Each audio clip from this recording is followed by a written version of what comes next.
मैं Ravinder Singh Bisht, police medal for gallantry, retired deputy commandant border security force. आज फिर एक नया वीडियो लेकर आपके सामने हाजिर हूं और वह वीडियो है हमारे इष्ट देवता श्री डांडा नागराजा जी का। डांडा यानी डांडा का मतलब होता है वन और जंगल। तो डांडा मतलब जो जगह समतल क्षेत्र से ऊंची होती है उसे भी हम डांडा कहते हैं। नागराजा यानी कि आप समझ सकते हैं शेष नाग का स्वरूप डांडा नागराजा। नागराजा यानी शेष नाग जो कि पूरी पृथ्वी को अपने ऊपर उसका पूरा बोझ लेके रहते हैं, वो है डांडा नागराजा। तो आज मैं आपको श्री डांडा नागराज जी के दर्शन कराऊंगा। क्या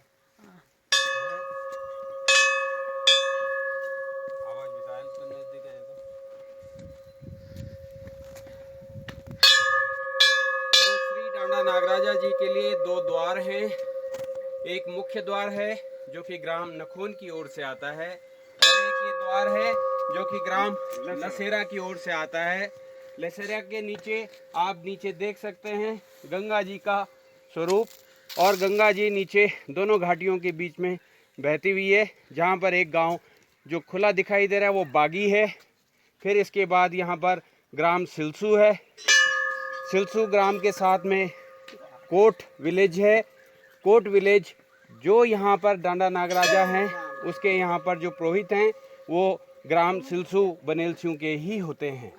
इसके अलावा डांडा नागराजा में आने के लिए पौड़ी से डायरेक्ट सड़क ये आ रही है जो कि आदवानी नासैण से होती हुई आ जाती है और नीचे से अमोला दाबड़ होते हुए भी आप ऊपर इस सड़क पर आ सकते हैं। इसके अलावा जो सड़क है वो एक सड़क यहाँ बनेलसियों पूर्वी बनेलसियों की ओर से आती है जो कि मकलोड़ी से तक पक्की हो रखी है और मकलोड़ी से आगे यह सड़क आगे चली जाती है जो सीधा पौड़ी की ओर चली जाती है। तो आप पौड़ी से होते हुए यहाँ पर आ सकते हैं और आगे दूसरी तरफ दूसरा द्वार मैं आपको आगे दिखाऊंगा। तो यह रास्ता जो है ये मैंने आपको लसेरा की ओर से आने वाला डांडा नागराजा का दूसरा गेट बताया था और अब मैं आपको मुख्य द्वार के दर्शन कराता हूँ। यह मुख्य द्वार है श्री डांडा नागराजा जी का। तो यह मुख्य द्वार, इस मुख्य द्वार को यह जो रास्ता आता है ग्राम नखून से आता है और नखून से यह बांज बुरांस के जंगल से होते हुए हम यहाँ पर पैदल आया करते थे, लेकिन अब गाड़ी की सुविधा हो जाने से गाड़ी में हम लोग यहाँ पर आ रहे हैं। सभी भक्त लोग अपनी अपनी वाहनों से यहाँ आ सकते हैं। अभी यहाँ पर रहने की व्यवस्था भी होती है। अगर आप रात्रि को यहाँ आ जाते हैं तो आप रात्रि यहाँ रुक सकते हैं। श्री डांडा नागराजा की यहाँ एक धर्मशाला है। पहले पानी की यहाँ पे किल्लत होती थी, लेकिन अब श्री गंगा जी का पानी भी यहाँ पर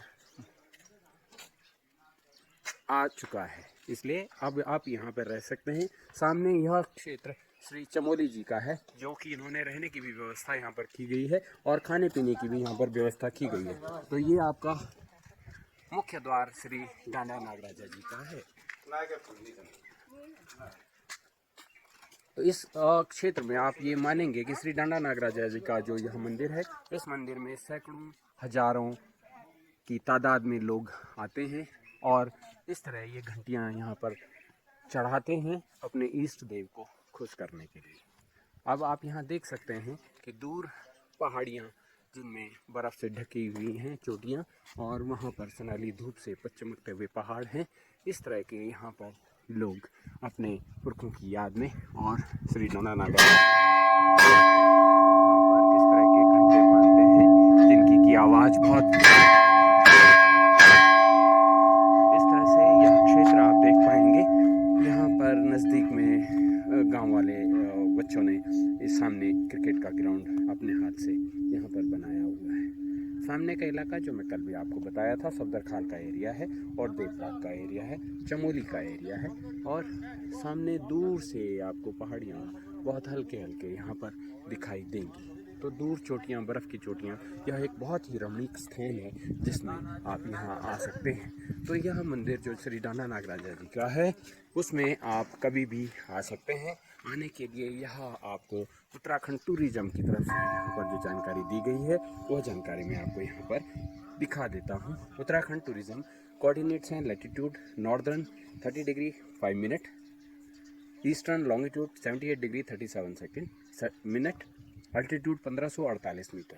सो नियरेस्ट अदर टेम्पल्स हैं कंडोलिया मंदिर 35 किलोमीटर पे, किंकलेश्वर 47 किलोमीटर पे, राहु मंदिर 80 किलोमीटर पे, सीताबली मंदिर 97 किलोमीटर पे और कार्तेश्वर महादेव टेम्पल 114 किलोमीटर पे। यह श्री डांडा नागराजा जी के यहाँ पर श्री डांडा नागराजा मंदिर जनपद पौड़ी के पट्टी कंडवाल सिंह बनेल सिंह की रमणीक चोटी पर स्थित है। सिद्धपीठ के संबंध में मान्यता है कि ग्राम लसेरा के तला लसेरा में गुमाल जाति के लोग रहते थे। उनके सरपंच के घर एक गाय थी जो अन्य पशुओं के साथ मंदिर के निकट चारागाह में चरने आती थी। जब गाय दूध देने योग्य हुई तो उसने घर पर दूध नहीं दिया। कई दिन बीतने के उपरांत सरपंच ने उस पर निगरानी रखनी शुरू की। उन्होंने देखा कि गाय रोजाना मंदिर के निकट एक पत्थर पर दूध गिराती है तथा एक नाग आकर उस दूध को पीता है तथा लुप्त हो जाता है। मुखिया ने उस पत्थर को तोड़ा तथा गाय को घर पर बांध दिया, जिसके परिणाम स्वरूप उस जाति का पूर्ण रूप से इस स्थान से विस्थापन हो गया। देश के कोने कोने से दर्शनाभिलाषी एवं श्रद्धालु मनोकामना पूर्ण हेतु यहाँ आते हैं एवं उनकी मनोकामना पूर्ण होती है। इस मंदिर के पुजारी ग्राम सिंह के देशवाल परिवार के लोग हैं।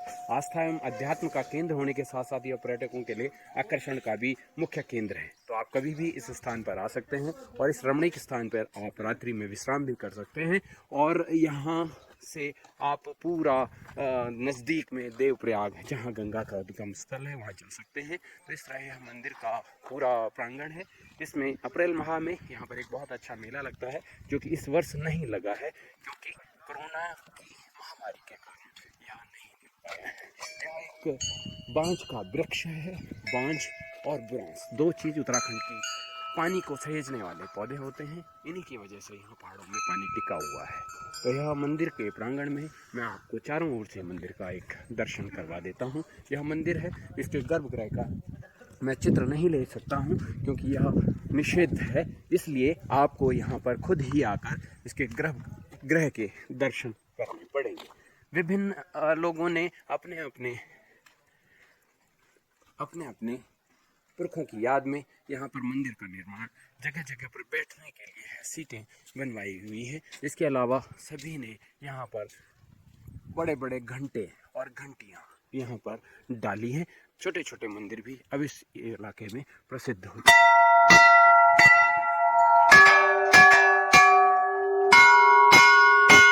तो ये घंटियों की आवाज़ आप सुन सकते हैं और देख सकते हैं इस एरिया के रमणीक स्थल को कि श्री जय डांडा नागराजा जी के इलाके का स्थल है। तो यह पूरा एक रमणीक स्थल है और इसके चारों तरफ आपको दूर दूर चौकियां दिखाई दे रही हैं। तो यह पश्चिम क्षेत्र में जो एरिया है सामने का जो आपको दिखाई दे रहा है ये देवप्रयाग से ऋषिकेश की ओर जाता है।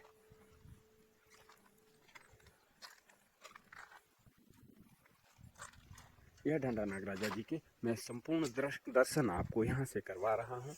यह पूरी सीनरी और नीचे गंगा माता बहती है जो गंगा सबके पापों को धोती है। असली गंगा का स्वरूप यहाँ पर आपको दिखाई देगा। पूरा निर्मल स्वच्छ जल दूर आपको दिखाई दे रहा है। यह आप अच्छी तरीके से देख सकते हैं और यहाँ से लगभग 10-12 किलोमीटर दूर ही देवप्रयाग आप जा भी सकते हैं इस क्षेत्र से। तो यहाँ श्री डांडा नागराजा का मंदिर है। यहाँ श्री रावत जी ग्राम लेसरिया के यहाँ पर समिति में हैं जिनको आप इस क्षेत्र के विकास के लिए कुछ भी दान स्वरूप अपने नाम से यहाँ दे सकते हैं। तो यह मंदिर का दक्षिण की ओर से व्यू है। ऊपर आप देखेंगे कि यहाँ पर कनेक्टिविटी भी बहुत अच्छी है। ऊपर 2 टावर लगे हुए हैं। इस तरह पहले पानी नहीं था तो अब पानी आने की वजह से यहाँ पर अब अच्छा हो गया है। तो आप यहाँ पर रात को विश्राम कर सकते हैं। यह विश्राम गृह है। इस विश्राम गृह में 4 कमरे हैं, 2 नीचे 2 ऊपर और एक यहाँ पे एडमिनिस्ट्रेशन जो देखते हैं उनका है। तो यह मंदिर का दक्षिण की ओर से स्वरूप था और अभी मैं मंदिर के ठीक सामने से आपको दर्शन करवा सकता हूँ। तो यह श्री डांडा नागराजा जी का मंदिर है। तो इस मंदिर में आप आइए और इसके अलावा पूरे इस क्षेत्र के इलाके में आप इसके दर्शन कीजिए। पूजा हमेशा यहाँ पर होती है और उनके द्वारा जो यहाँ पर देशवाल जाति के लोग हैं, पुजारी हैं, वो यहाँ पर